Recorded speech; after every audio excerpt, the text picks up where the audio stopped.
the book of Romans. We're studying the book of Romans.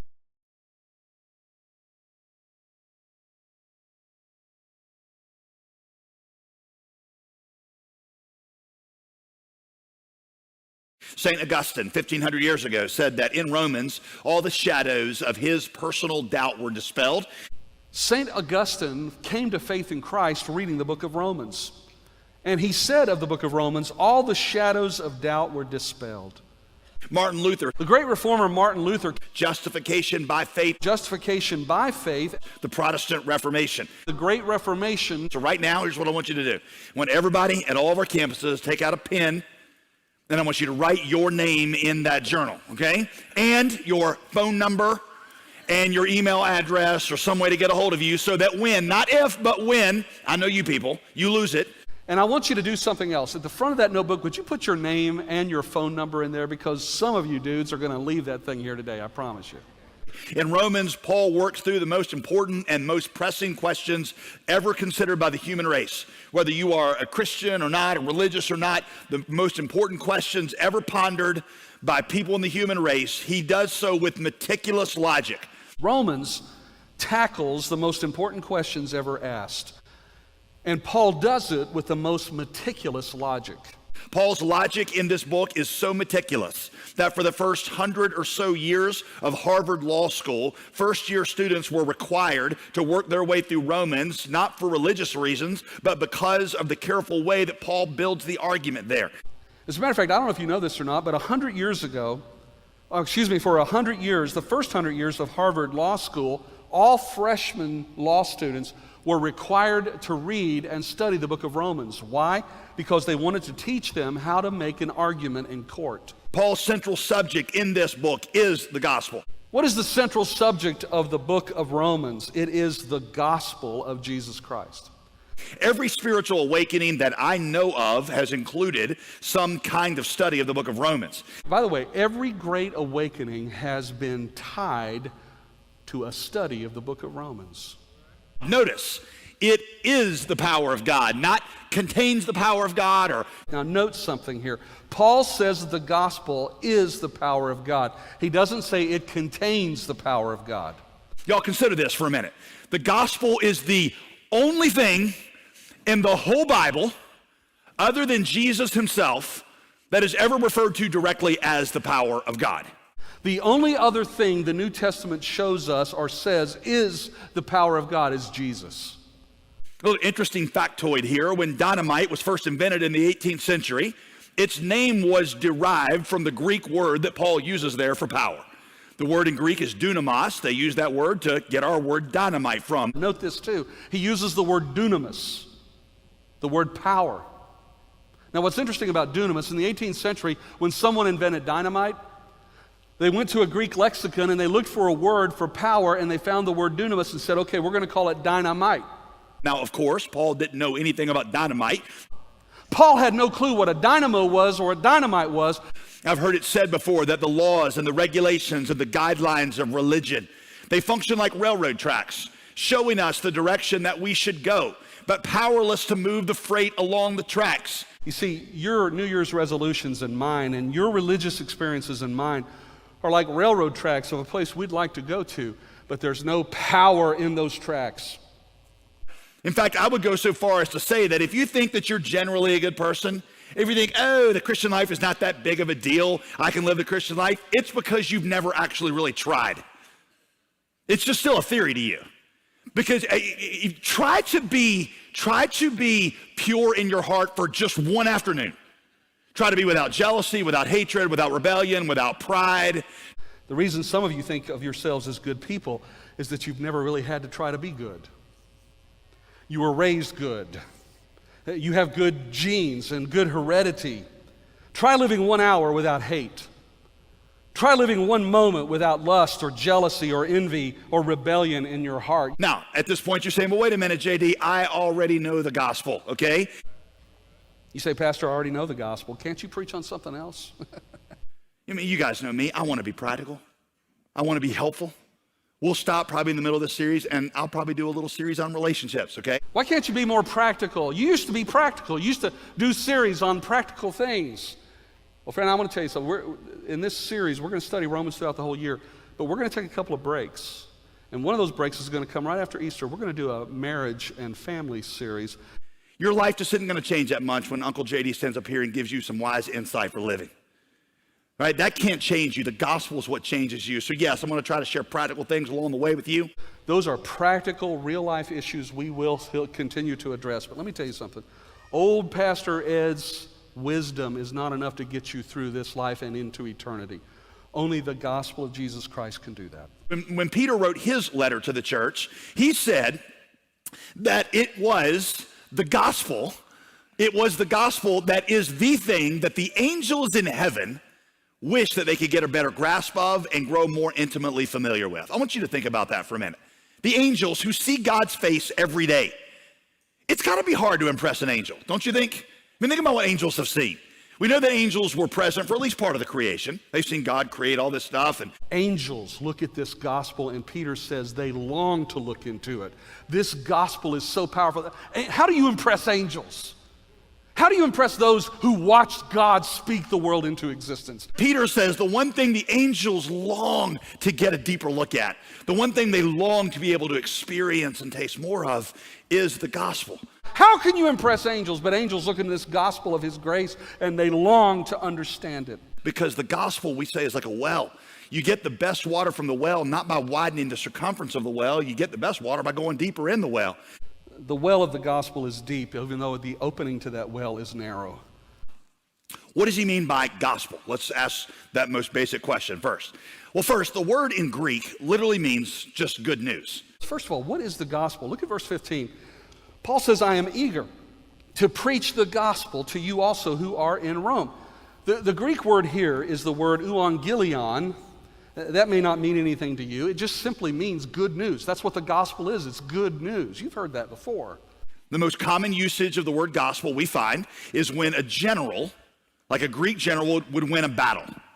He would always send out a proclamation to the countryside that basically was like, hey, everybody, rejoice. General awesomeness here has won the battle. And because I have won the battle, you can now exist in peace and security. But let me tell you what kind of good news it is. In the first century, if a king defeated an invading army, he would send out evangelists. That's what euangelion means. He would send out good news bearers. He would send out heralds of good news. And they would run, some like a marathon runner, from city to town and to village and to country. And everywhere they would go, like Paul Revere, they wouldn't be warning that the British are coming. They'd be saying, the battle is won. The victory is secured. Your freedom is still under our king.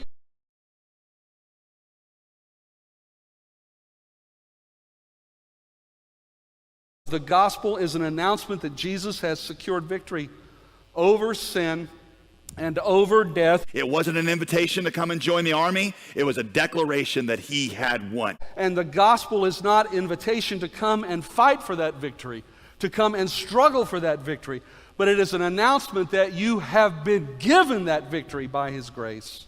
The question is, what is the righteousness of God that Paul is talking about? What does Paul mean by the righteousness of God? Quote by Martin Luther, at last, by the mercy of God, I began to understand that the righteousness of God is righteousness with which the merciful God justifies us by faith. Here I felt that I was altogether born again and had entered paradise itself through open gates. But he said, at last the mercy of God. I began to understand that righteousness of God is righteousness with which the merciful God justifies us by faith. Here I felt that I was altogether born again and had entered into paradise itself through open gates. Luther taught three terms, which we still use today. I'll give them to you not in Latin, but in English. The three words that you should know, and I want you to write them down in the margin there. There's three words I want you to write down in your notes. Would you write these down? Number one, gift righteousness. Righteousness that's not a standard we obtain. Righteousness that's a gift that the merciful God gives to us. First one is gift righteousness. We're going to talk about this a lot in Romans. Gift righteousness. Get this term down on paper, get it into your heart. In other words, it's not something you earn, it is something that is given to you. Which leads me to the second word, alien righteousness. When I first saw that word, I thought, what does it mean, like little green men and we got to be righteous like aliens? No. Alien righteousness means righteousness from outside of you. Here's a second term. Alien righteousness. Alien righteousness. What in the world is alien righteousness? Are there aliens with righteousness? No. Alien righteousness means the righteousness came outside of me. Imagine you're sitting in physics class for your final exam. And as you sit there, the teacher stands up and gives you a blank notebook and says, your exam is to explain the difference in the 3 different kinds of isotopes and the varying electromagnetic qualities between all 3 of them. You have no idea what he's talking about. So for 3 hours, you sit there like a dumb animal and just stare at your paper. And when the 3 hours is finished, you walk up to the teacher's desk with nothing on that piece of paper except for your name. And you're just going to turn in your 0 and take your failing grade. But right before you set down that blank paper on the desk, a student you don't know comes up from behind you and snatches yours out of your hand and takes your blank piece of paper and scrubs out your name and writes their name, and then puts in your hand their completed perfect essay, having had scrubbed out their name and put your name on it. And so you get the perfect passing grade and they get the failing grade. Imagine, and by the way, I have one of the few recurring nightmares I ever have. I'm in a college or seminary class that I signed up for. I'm aware of that when I'm sitting there, but I'm in the final exam phase, but I've never shown up to class and I've never read a single book. And now I'm sitting in the final and I've got an essay, which, by the way, I hate essay tests. And I've got this essay book, this blue book in front of me, and I've got to fill it up. So let's say that here's the essay question that you have to answer. What are the 3 kinds of isotopes and their electromagnetic properties? And you have 3 hours to answer them. 3 hours later, you're staring at a blank piece of paper. You're so dumbfounded by it, you can't even put your name on it, when all of a sudden you just close the blue book and you're going to go hand it in. As you're walking to the teacher, somebody reaches over and grabs your blue book, writes your name on theirs and puts it in your hand, writes their name on yours and puts both of them on the teacher's desk. And you just got an A, and they just took an F. But that is what Jesus did with alien righteousness. He lived the life that I was supposed to live, then took his name off of it and put mine on it. Then he died the death that I was condemned to die, and he took my name off of it and put his name on it, so that I now have gift righteousness and alien righteousness. That is gift alien righteousness. You have nothing in your hands to bring. Christ steps into your place.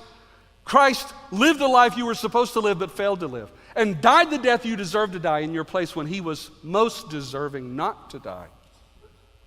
That is alien and gift righteousness. Which leads me to the third phrase that you use, simultaneously righteous and a sinner. Here's a third phrase I want you to write down. It's a little longer, so I'll repeat it.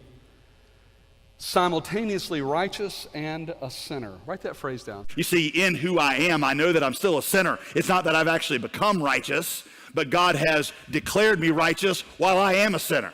I am simultaneously righteous because of God's declaration of faith in Christ and a sinner at the same time.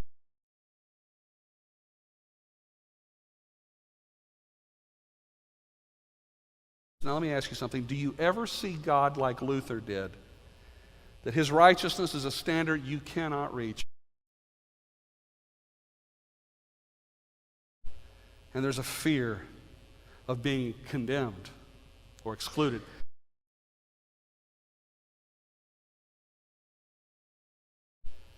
So, when you see God as the giver of righteousness, everything changes.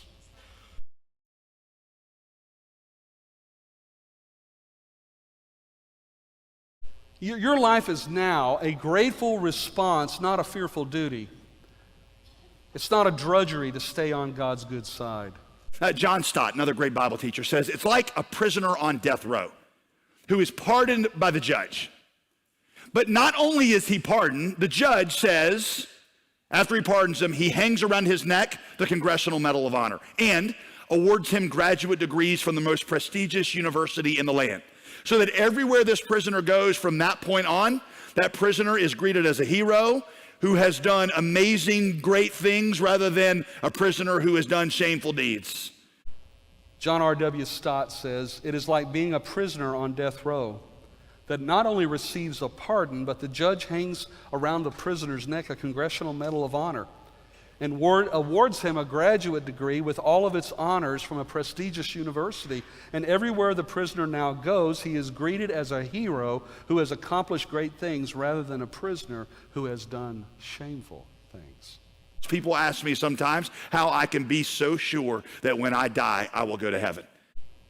If you ask me, "Ed, how do you know for certain that when you die, you'll go to heaven?" The reason I know for sure that I will go to heaven when I die is because I am as sure of heaven as Jesus Christ himself is.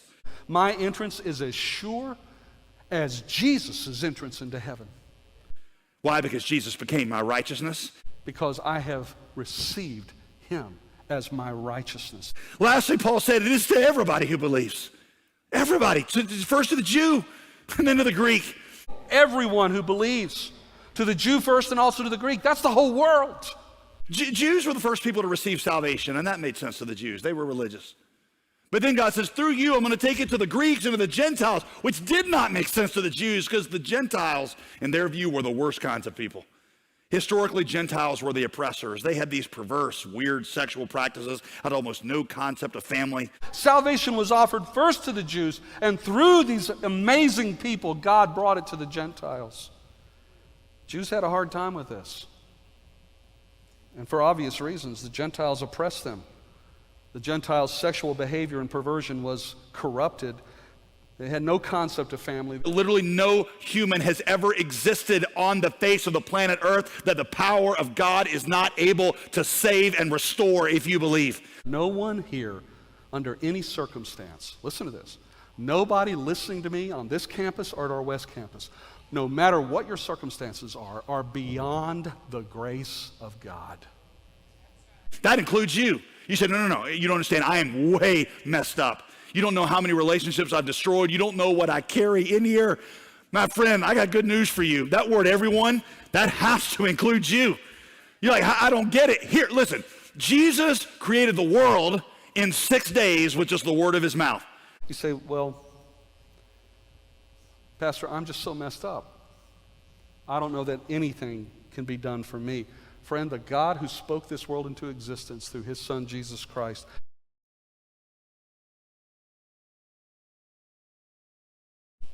when you experience this power, you will not be able to keep quiet about it. How could you not be eager if you've experienced the power of the gospel? I love how Charles Spurgeon says it. If you really understand what Jesus has done for you, you won't be able to keep the good news to yourself. You'll be whispering it in your child's ear. You'll be telling it to your husband. You'll be earnestly imparting it to your friends. Without the charms of eloquence, you'll be way more than eloquent because your heart will speak and your eyes will flash as you talk of his sweet love. Are you eager and unashamed of the gospel? I love what Charles Haddon Spurgeon said. He said, when you understand what Jesus has done for you, you will not be able to keep this good news to yourself. You will be whispering it into the child's ear. You'll be telling it to your husband. You will be earnestly imparting it to your friends. Without the charms of eloquence, you will be more than eloquent. Your heart will speak, and your eyes will flash as you talk of his sweet love. By the way, maybe the reason some of you aren't eager to share the gospel is it's never really become real to you. It's like a theory, it's like a religious theory up there, but you don't talk to your friends about it because you've never tasted of its power personally. And by the way, don't hear me condemning you because that's what this year is about. Maybe this year you'll, for the first time, take the doctrines of the gospel and they'll travel those 18 inches between your head and your heart and you'll taste of its power. Could it be that your lack of eagerness or maybe your shame of the gospel in the circles you move in is really because you've never experienced its power? Could it be that? Or has the gospel become merely theoretical to you? Something you know here, but you do not dwell on the impact it has upon your heart. By the way, when Paul said, I'm eager to preach the gospel to Rome, realize that eagerness for him came with a cost. Paul's eagerness came at a cost. I mean, for Paul, just read in the book of Acts his journey to Rome. I mean, we're talking beatings and stonings and shipwreck and chains and prison and floating in the sea for half a day and then getting bitten by a snake that dangled off of his arm and then getting dragged into Rome where he's held in prison and ends up being executed there. It wasn't an awesome vacation trip for him, but Paul said it's totally worth it because I know this is the power of God, and I know that this power could even save Caesar if Caesar would believe it. He would go to Rome and he would preach this gospel to them, but he took a rough ride there. He had shipwreck. He got snake bit. He got persecuted. He was failed by friends. He was beaten up and robbed by enemies, all for the privilege of preaching the gospel, even to Caesar's household. Here's a question. What's the gospel worth to you?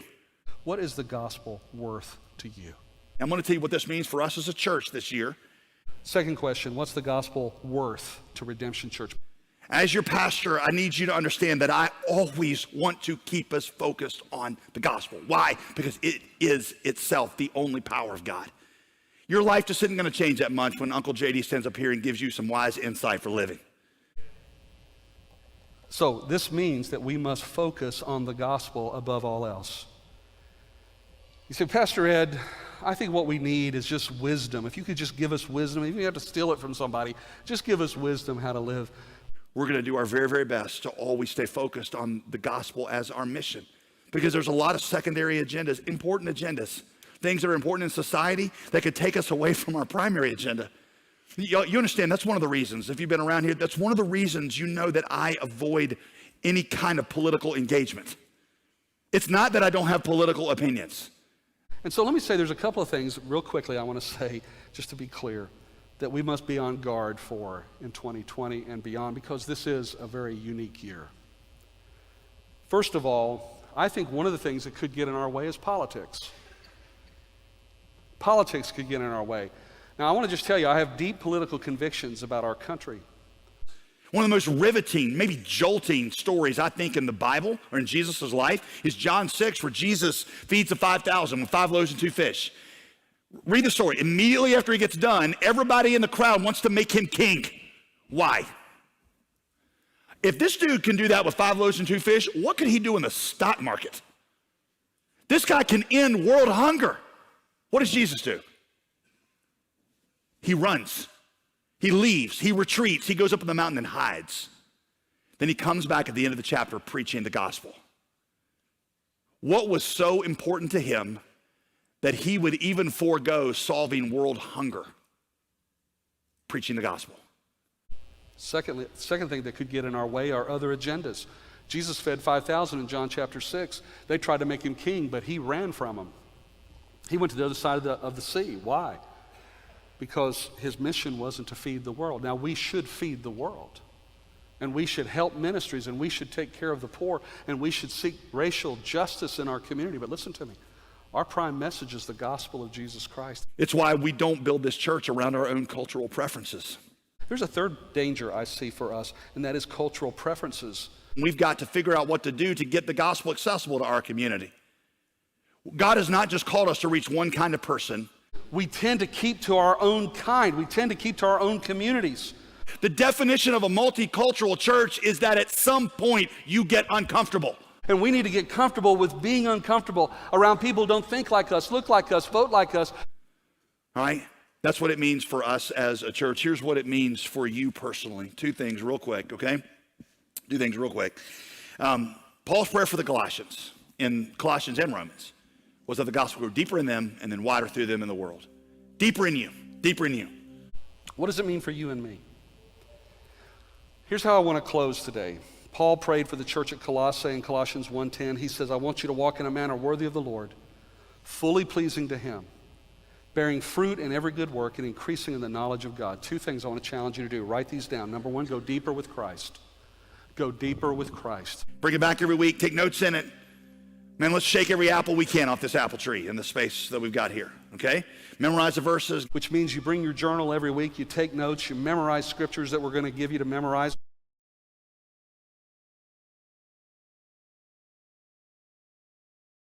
Read the Word, study the Word, meditate on the Word of God together. Deeper in you. Number 2, wider through you in the world. I want to introduce something to you that we're going to talk more about next week, but I at least want to introduce it to you this week. It's a little phrase called "Who's your one?" Grow deeper in Christ. Secondly, bear fruit for Christ. We're going to ask this question over and over in 2020 and beyond. Who's your one?